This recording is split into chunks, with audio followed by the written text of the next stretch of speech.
Hi hello అందరికీ నమస్కారం. Welcome back to miss మధురిమలు. ఇంకా ఎవరైనా మన ఛానల్ని సబ్స్క్రైబ్ చేసుకొని ఉండకపోతే ప్లీజ్ ఇప్పుడే సబ్స్క్రైబ్ చేసుకోండి. ఇక లేట్ చేయకుండా మన స్టోరీలోకి వెళ్ళిపోదాం. నువ్వు నా సొంతం ఎపిసోడ్ 56. వామ్మో, ఇది నన్ను మామూలుగా టెంప్ట్ చేయట్లేదు. దేవుడా, ఎంత కష్టం వచ్చిందిరా యశ్వంత్ నీకు అనుకుంటూ భార్య వైపే చూస్తూ ఉన్నాడు యశ్వంత్. ఇక భోజనాలు అయిపోయాక అందరికీ చెప్పేసి అక్కడి నుంచి స్టార్ట్ అయ్యారు మిథున ఇంకా యశ్వంత్.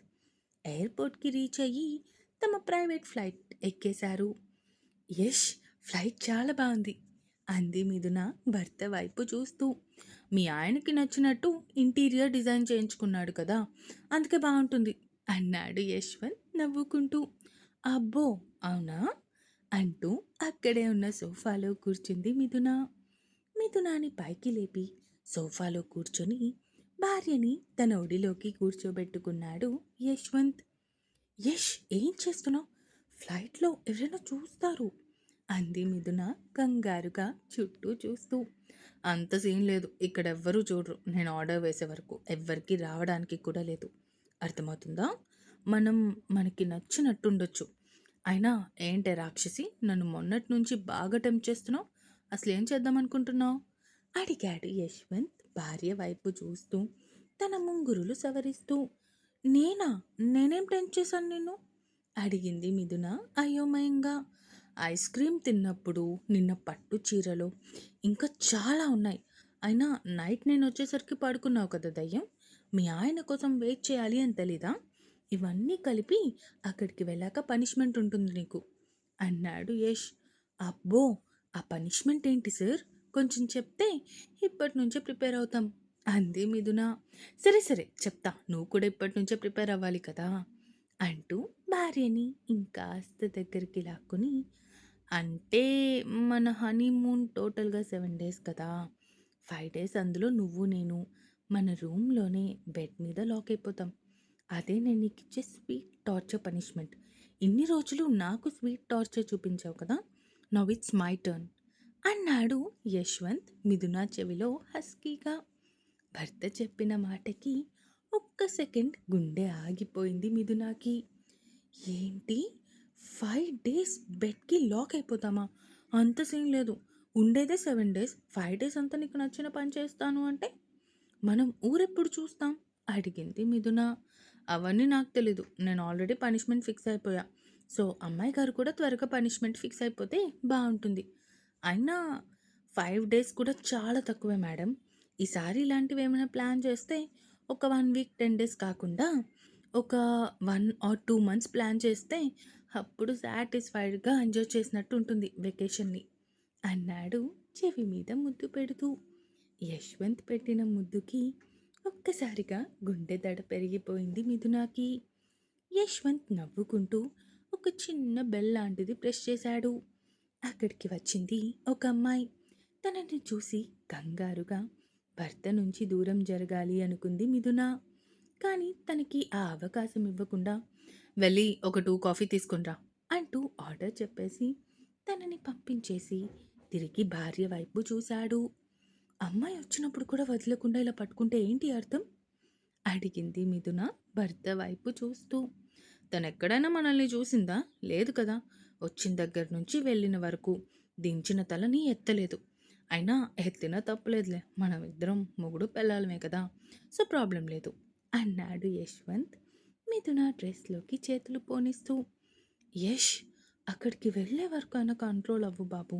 నేను ఇంకా చాలా ప్లాన్స్ వేసుకుంటున్నా, అన్నీ స్పాయిల్ చేసేసేలా ఉన్నావు నువ్వు. నాకు అలాంటి స్పెషల్ ప్లాన్స్ ఏం అవసరం లేదు. నా పెళ్ళం నా పక్కనే ఉంటే చాలు, అదే నాకు చాలా పెద్ద స్పెషల్ ప్లాన్. ఆపు, మాటలు కోటలు దాటుతున్నాయి. అయితే మిగిలినవన్నీ అక్కడికి వెళ్ళాకే అంటావా అడిగాడు యశ్వంత్. ఇంకొక మాట మాట్లాడితే అప్పుడు చెప్తా నీ పని అంటూ భర్తని విడిపించుకొని దూరంగా వెళ్ళి అవతల వైపు ఇంకొక సైడ్ సోఫా ఉంటే అక్కడ కూర్చొని ఏదో మ్యాగజైన్ చదువుతూ ఉంది. భార్యని చూసి నవ్వుకుంటూ తనకి సైట్ కొట్టుకుంటూ ఉన్నాడు యశ్వంత్. యశ్వంత్ చూపులు తగులుతున్నా కూడా కంట్రోల్ చేసుకుంటూ భర్త వైపు కనీసం చూడకుండా ఉంది మిథున. అలా కొన్ని గంటల ప్రయాణం తర్వాత ఇద్దరూ చేరవలసిన డెస్టినేషన్కి చేరుకున్నారు. ఎలా ఉంది ప్లేస్? అడిగింది మిథున. నువ్వు నన్ను తీసుకొచ్చింది కుల్లు మనాలి అని నాకు ముందే తెలుసు. అలా ఎలా తెలిసింది? నేను ఇంట్లో అమ్మ నాన్నకి కూడా చెప్పొద్దు అని చెప్పా. రిషి అన్నయ్యకి కూడా చెప్పొద్దు అని చెప్పాను. మరి ఎలా? అడిగింది మిథున. సిద్ అన్నాడు యశ్వంత్ నవ్వుకుంటూ. అయ్యో! నిజమే కదా! నేను తనకి చెప్పడమే మర్చిపోయాను. మొత్తం నేను మీకు సర్ప్రైజ్ ఇవ్వాలి అనుకుంటే, ఆ సర్ప్రైజ్ కాస్త పోయిందన్నమాట. ఏం చేస్తాం? ఇక్కడున్నది ది గ్రేట్ యశ్వంత్ గారు కదా! అంది మిథున ఓ రకంట భర్త వైపు చూస్తూ. సరే పద, బయట కార్ ఆల్రెడీ రెడీగా ఉంటుంది కదా మనల్ని పిక్ చేసుకోవడానికి అంటూ భార్యని తీసుకుని ముందుకి అడుగులు వేశాడు. ఇంకేం సర్ప్రైజ్ నా బొంద కాకపోతే ఏమీ లేదు, అన్నీ మీకు తెలుసు అనుకుంటూ భర్త వెనకే వెళ్ళింది మిథున. బావా బావా ఆఫీస్కి లేట్ అవుతుందిలే అంటూ భర్తని నిద్ర లేపుతూ ఉంది మాయా. అబ్బా కొంచెం సేపు మాయా ప్లీజ్ పడుకోనివ్వవే అన్నాడు రిషి. నైట్ అవుట్లు చేయమన్నారు? మళ్ళీ ఇప్పుడు ఉదయం లేవడానికి ఎవరు ఇబ్బంది పడమన్నారు? లేస్తే బాగుంటుంది, లేదంటే నీళ్లు తెచ్చి మొహం మీద కొడతాం అంది మాయ బెదిరిస్తూ. ఏంటి బెదిరిస్తున్నావా అంటూ ఒక్కసారిగా లేచి భార్య నడుము పట్టుకొని తనని తన మీదకి లాక్కున్నాడు రిషి. బావ ఏం చేస్తున్నావు అడిగింది మాయ కంగారుగా. అదే పొద్దు పొద్దున్నే నన్ను లేపేసి ఏం చేద్దామనుకుంటున్నావే అడిగాడు రిషి. అరే పొద్దు పొద్దునే కాదు, ఆల్రెడీ 8:30 అయిపోయింది, నీకు అది అర్థమవుతుందా అడిగింది మాయా. అబ్బా ఆఫీస్కి వెళ్ళాలా, అన్నయ్య కూడా లేడు కదా, వెళ్ళాలి, వెళ్ళకపోతే బాగోదు అంది మాయా. పోవే, అన్న చెల్లెలిద్దరూ సరిగ్గా సరిపోయారు నా ప్రాణానికి అన్నాడు రిషి ముద్దుగా. నువ్విప్పుడు వెళ్ళి సాయంత్రం త్వరగా రావాలి కదా, మరి ఇప్పుడు తొందరగా వెళ్తేనే సాయంత్రం మళ్ళీ తొందరగా రాగలవు అంది మాయ రిషి గుండెల మీద వేలితో తిప్పుతూ. నీకు నా వీక్ పాయింట్ ఏంటో బాగా తెలిసిపోయింది, లాభం లేదు, మేడం గారిని కంట్రోల్ చేయాలి అంటే ఒక ట్రిప్ వేయక తప్పదు అన్నాడు రిషి. మన ట్రిప్పుల గురించి తర్వాత మనం చూసుకుందాం, కానీ ముందు లేచి ఆఫీస్కి వెళ్ళండి శ్రీవారు. ఆల్రెడీ టిఫిన్ ప్రిపేర్ చేసేసాను, లంచ్ కూడా ప్రిపేర్ చేసేసాను, ఇక మీరు లేచి రెడీ అయ్యి ఆఫీస్కి వెళ్ళడం మాత్రమే బాకీ అంది మాయా. నా ముద్దుల పెళ్ళానివే నువ్వు, నైట్ ఎంత లేటుగా పడుకున్నా మార్నింగ్ మాత్రం తొందరగా లేచి అన్ని పనులు చేసేస్తావు అంటూ నవ్వుతూ భార్య నుదుటున ముద్దు పెట్టుకున్నాడు రిషి. లవ్ యూ బావా అంది మాయ భర్తని హక్ చేసుకుని. ఒసేయ్ ఒక్క 10 నిమిషాలే, కేవలం 10 అంటే 10 నిమిషాలు, ఒప్పుకోవే అన్నాడు రిషి గారంగా. అలాంటివేం కుదరవు, కానీ ముందు వెళ్ళి రెడీ అవ్వు అంటూ భర్తని తోసి అప్పుడు లేచి నిలబడింది. రిషి కింద పడబోయి తనని తాను బ్యాలెన్స్ చేసుకొని లేచి సరిగ్గా నిలబడ్డాడు. ముందు వెళ్ళు అంటూ భర్తని బాత్రూంలోకి తోసి బయటకొచ్చేసింది మాయా. అమ్మ బాయ్, నేను కాలేజ్కి వెళ్తున్నా అన్నాడు ఆర్య. శౌర్య ఎక్కడ్రా?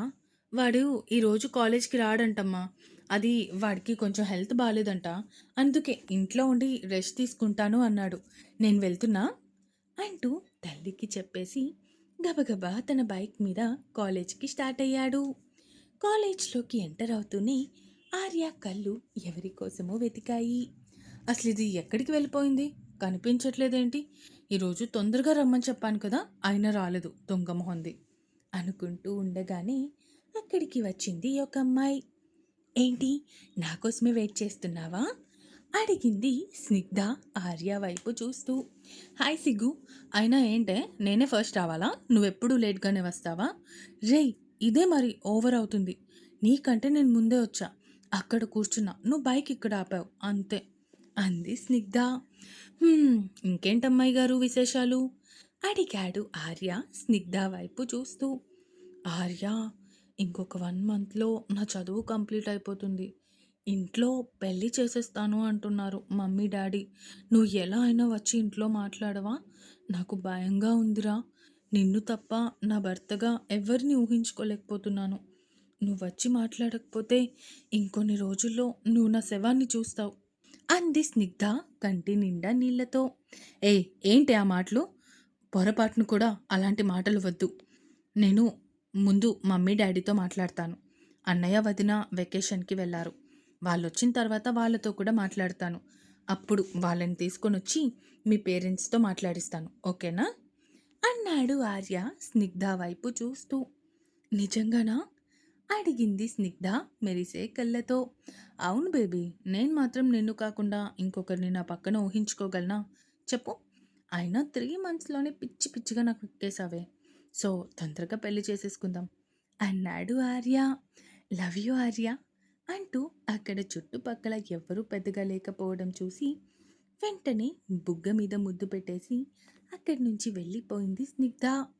స్నిగ్ధ చేసిన పనికి షాక్ అయ్యాడు ఆర్య. ఇంకా ఉంది. అసలు ఇంతకీ ఈ స్నిగ్ధ ఎవరు? పాత క్యారెక్టరా, కొత్త క్యారెక్టరా? గెస్ చేసి చెప్పుకోండి చూద్దాం. అలాగే ఈ ఎపిసోడ్ ఎలా అనిపించిందో కామెంట్స్ రూపంలో తెలియజేస్తారు అని కోరుకుంటున్నాను. అలాగే సబ్స్క్రైబ్ చేసుకోవడం మాత్రం మర్చిపోకండి. ఇక ఉంటాను. Bye bye.